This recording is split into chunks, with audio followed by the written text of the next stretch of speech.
नमस्कार साथियों, एस्पिरेंट आकाश शर्मा चैनल में आपका बहुत बहुत स्वागत है।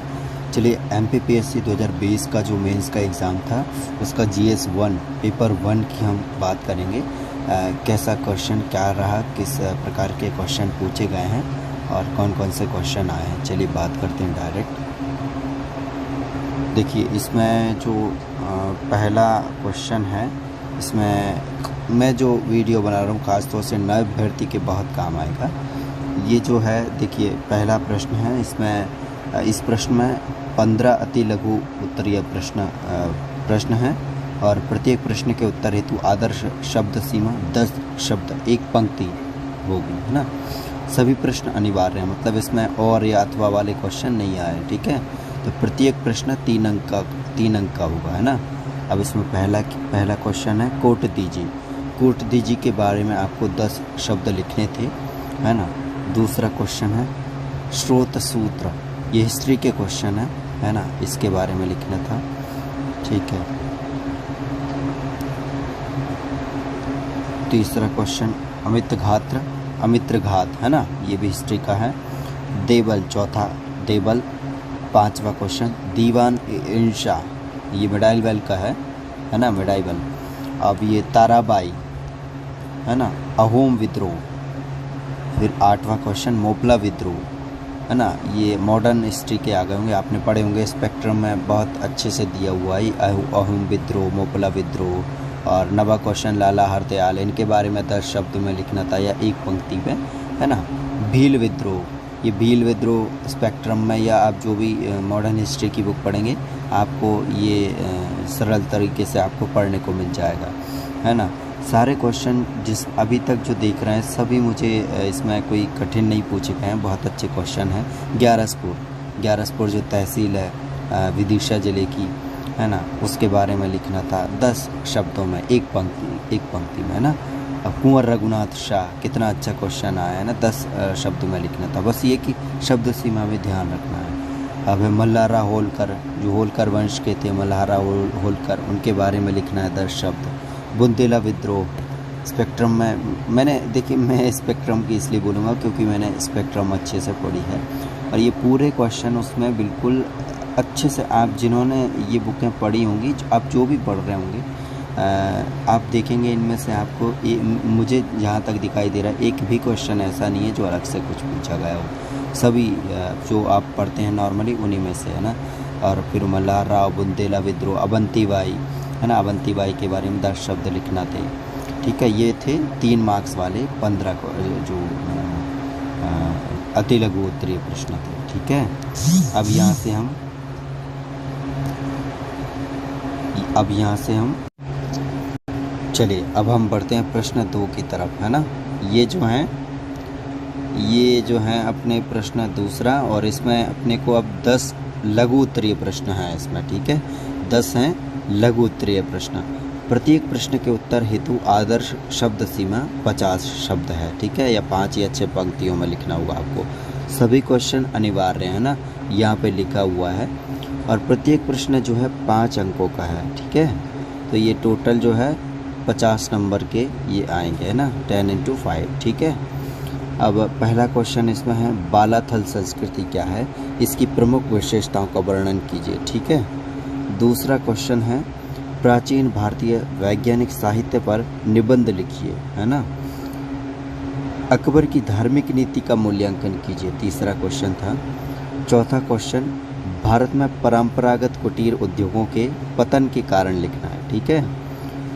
अब जो जैसे बच्चे परेशान होते हैं कि मतलब मेंस में हम क्या लिखें, आखिर मेंस को बहुत हुआ दिखाया जाता है, हालांकि क्वेश्चन हमें कॉलेज लेवल की एग्ज़ाम से हट के लिखना होता है, मतलब जो कुछ पूछा है उसको सटीक लिखना होता है, ये बात तो है। लेकिन ये कि जो पूछा है वही लिखना होता है।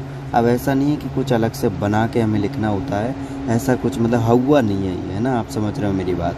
तो जो पूछा है बस, जैसे इसमें पतन के कारण पूछे तो आप कारण लिखिए, उन्हें अच्छे से बता दीजिए कि क्या कारण है पतन के, ठीक है। 5वां क्वेश्चन है, और इसमें क्या है, शब्द सीमा आपको ध्यान रखना है, फालतू की कचर पचर कुछ नहीं लिखना है। जैसे जो यूनिवर्सिटी के हमारे कॉलेज लेवल के एग्ज़ाम रहते हैं उसमें हम क्या करते हैं कि हमें बहुत मतलब कुछ नहीं कुछ भी लिख देते हैं और हमें मार्क्स मिल जाते हैं, ऐसा काम हो जाता है। लेकिन इसमें ऐसा नहीं होता है। इसमें जो है जो लोग चेक करते हैं वो बहुत समझ वाले व्यक्ति होते हैं। हर कोई चेक नहीं करता, हर एक शब्द पर आपका गौर दिया जाता है, ठीक है। तो चौथा क्वेश्चन पतन के कारण हमने देख लिया है। अब हम पांचवा क्वेश्चन भारत का उदय गणतंत्र के रूप में हुआ, संक्षिप्त वर्णन कीजिए, ठीक है। तो इसका संक्षिप्त वर्णन करना है आपको 5-6 पंक्तियों में ना, 50 शब्द में। छठवां क्वेश्चन मध्य प्रदेश के पुनर्गठन के बारे में विवरण दीजिए। कितना अच्छा क्वेश्चन है ना, विवरण देना था आपको जो पुनर्गठन हुआ था उसके बारे में, ठीक है। सातवां झंडा सत्याग्रह, यह भी बहुत अच्छा क्वेश्चन है। झंडा सत्याग्रह के बारे में आपको लिखने थे, है ना।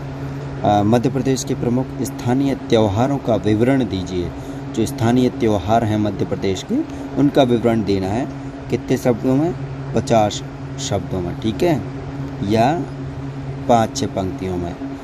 आपको इसकी प्रैक्टिस पहले से करना होती है। मेंस की हमें बहुत प्रैक्टिस करना पड़ती है, तभी हम जाके एग्ज़ाम में नए क्वेश्चन भी अगर आ जाएं तो हमें उनके लिए भी टाइम मिल जाता है, अगर प्रैक्टिस अपनी होती है तो, ठीक है। और नवा क्वेश्चन भोपाल रियासत के बारे में है ना, जो भोपाल की रियासत है उसके बारे में लिखना था। संक्षिप्त विवरण, ऐसा नहीं कि आप कुछ भी, आपको भोपाल रियासत के बारे में आपने बहुत कुछ पढ़ा है और आप चालू हो जाएं कि ये वो फलाना ढिकाना और पूरी कॉपी भर दे, ऐसा कुछ नहीं करना है आपको। शब्द सीमा जो दी गई है उसका हमें पालन करना है, ठीक है। अब 10वां क्वेश्चन बघेल रियासत के बारे में आप क्या जानते हैं, ठीक है। आप क्या जानते हैं का मतलब ये नहीं कि हम जो जानते हैं बस लिख दें। हाँ, कहना उसका वही है कि आप क्या जानते हैं, लेकिन उसका वही कहने का तात्पर्य ये है कि बघेल रियासत के बारे में जो आप तथ्य जानते हैं, जो असली हैं, जो सटीक हैं, जो सही हैं, जो सर्वमान्य हैं, वो लिखना है आपने। ऐसा नहीं कि हमें हमारा पता है कि बघेल रियासत में क्या क्या है, ऐसा कुछ नहीं है ना। आप एक आध पॉइंट भले ऐसा कुछ लिख सकते हैं, लेकिन फालतू चीज़ इसमें कुछ नहीं। बघेल रियासत के बारे में आप क्या जानते हैं ये लिखना है 50 शब्दों में, ठीक है। तो ये अपने 10 लघु उत्तरीय प्रश्न हो चुके हैं ना। अब हम बात करेंगे हमारे दीर्घ उत्तरीय प्रश्न की, है ना, दीर्घ उत्तरीय प्रश्न। अब ये जो हैं ये प्रश्न क्रमांक 3, ठीक है, दीर्घ उत्तरीय प्रश्न, और 5 दीर्घ उत्तरीय हैं। प्रत्येक प्रश्न के उत्तर हेतु आदर्श शब्द सीमा कितनी है? 200 शब्द हैं, और सभी प्रश्न जो है अनिवार्य हैं, और प्रत्येक प्रश्न 11 अंकों का है। समझ रहे हो, ये बहुत इंपॉर्टेंट रहता है। 11 अंकों में से अगर आधे भी आप ले पा रहे हैं तो बहुत अच्छी बात है ना। इससे ज़्यादा लाना है आपको, लेकिन कोशिश तो हमें ये करना है कि हमें पूरे मिलें। पूरे तो नहीं मिलते, लेकिन कोशिश हमें यही करना रहती है, जितने भी ज़्यादा मिले बहुत अच्छी बात है। तो पहला, इसमें 5 क्वेश्चन है ना। पहले क्वेश्चन में आप देखेंगे सिंधु घाटी सभ्यता। आप हिस्ट्री स्टार्ट करेंगे तो आपको ये बहुत अच्छे से सिंधु घाटी सभ्यता पढ़ने को मिलेगी। नगरीय सभ्यता थी, सिंधु घाटी सभ्यता एक नगरीय सभ्यता थी। इस कथन के बारे में आपका क्या मत है ना। तो इसका आपका क्या मत है वो आपको लिखना था इसमें, है ना। हर कुछ नहीं लिखना है, वो तो उनका एक पूछने का प्रश्न को एक अलग तरीके से पूछने का उनका है। ये नहीं है कि वो आपका मत जान रहे हैं कि भैया बस आप धूल में लट्ठ मार दो, ऐसा कुछ ऐसा नहीं है ना। और इसमें देखिए अथवा में क्वेश्चन भी दिया है, आप या तो इसको कर सकते हैं या फिर इसको कर सकते हैं। किसको? दूसरा अथवा में दिया है गुप्त काल में कला एवं स्थापत्य के विकास का वर्णन कीजिए, है ना। आप इन दोनों में से एक कोई क्वेश्चन लिख सकते हैं। दोनों करने की आपको आवश्यकता नहीं है, मुझे नहीं लगता कि आपको ये बताने की ज़रूरी होगी। आप पीएससी की तैयारी कर रहे हैं, इतने तो आप समझदार हैं ही। तो दूसरा क्वेश्चन है मोहम्मद तुगलक को विरोधी गुणों का सम्मिश्रण कहा जाता है, इस कथन की विवेचना कीजिए। अब ये है ना। और मैं दूसरा क्वेश्चन भी दिया है, अगर आपको मोहम्मद तुगलक के विरोधी गुणों का सम्मिश्रण कहा जाता है ये अगर नहीं आ रहा है तो आप क्या कर सकते हो, इसको कर सकते हो। दक्षिण के नासूर ने औरंगज़ेब का विनाश कर दिया। इस कथन के आधार पर औरंगज़ेब की दक्षिण की नीति की विवेचना कीजिए। आपको प्रश्न बड़े अच्छे से पढ़ना है, समझना है, फिर जाके आपको आंसर लिखना है ना। जल्दबाजी में हर कुछ नहीं लिखना है। आपको जो उसमें पूछा है बस वही लिखिए। आप इसके बारे में बहुत कुछ लिख देंगे, उसका कोई महत्व नहीं रहेगा। जो एग्ज़ाम चेक करेगा उसके लिए आपका ये फालतू चीज़ें लिखने का कोई महत्व नहीं रहेगा। आपको जो पूछा है वही लिखना है ना। और इसमें तीसरा क्वेश्चन आ जाता है, आर्य समाज मिशन के सामाजिक तथा शैक्षणिक योगदानों का वर्णन कीजिए। अब आर्य समाज मिशन जो है उसके हमको क्या करना है, सामाजिक और शैक्षणिक योगदानों का वर्णन करना है, ठीक है। हर कुछ उसकी जो और डिटेल है उसको कुछ नहीं बताना है, अपने को क्या करना है एक।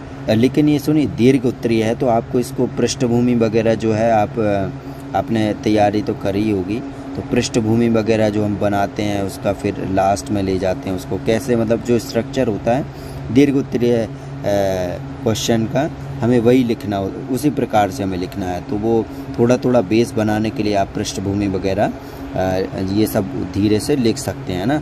उसके बाद फिर ये सामाजिक और शैक्षणिक योगदानों का वर्णन कर लेना आप। और नहीं तो ये नहीं आ रहा तो ये कर दीजिए, बाल गंगाधर तिलक का भारतीय स्वतंत्रता आंदोलन में योगदान को रेखांकित कीजिए।